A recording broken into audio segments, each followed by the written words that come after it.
kukushinga kwacho. Chezvibhedhi chichipo.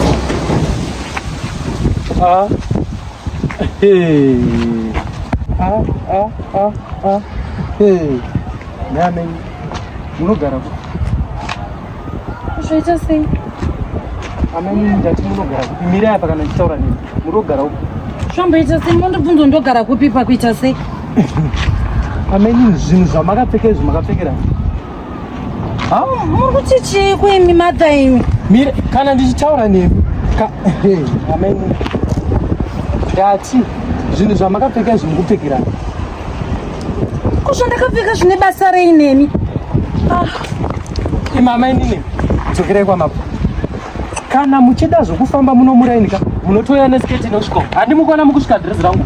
Ndo zvamunopfeka, ndo zvinodiwa nekominiti yemuno, hurumende yemuno, ndo matongero ayo. Kana makuda zvokubhidhaira izvi makapfeka ninza kudai soka, dzokerai kwamapo. Dzokerai, handisi kutomboda muedzi nemamai nini. Ndati dzokerai kwamapo.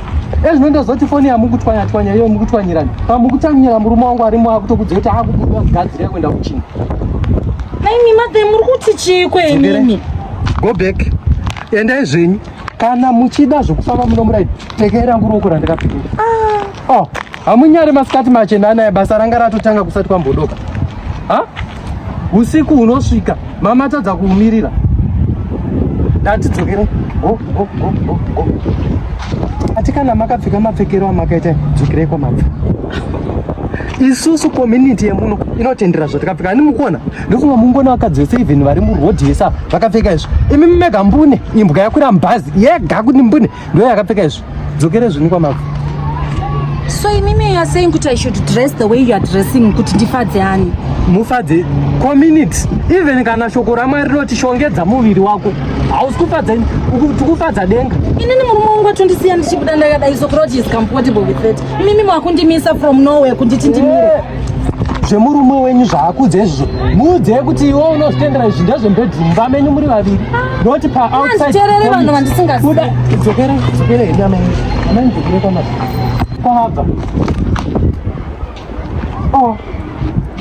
Zvizvozvo zvamakapfeka. Dzokerai mama imi ndikutaura tichi. Kominiti yemuno mahitirwe mashira akadai kutaza mvura kunaya. Mama imi hamusundinzwa. Ndati dzokerai kwamabva.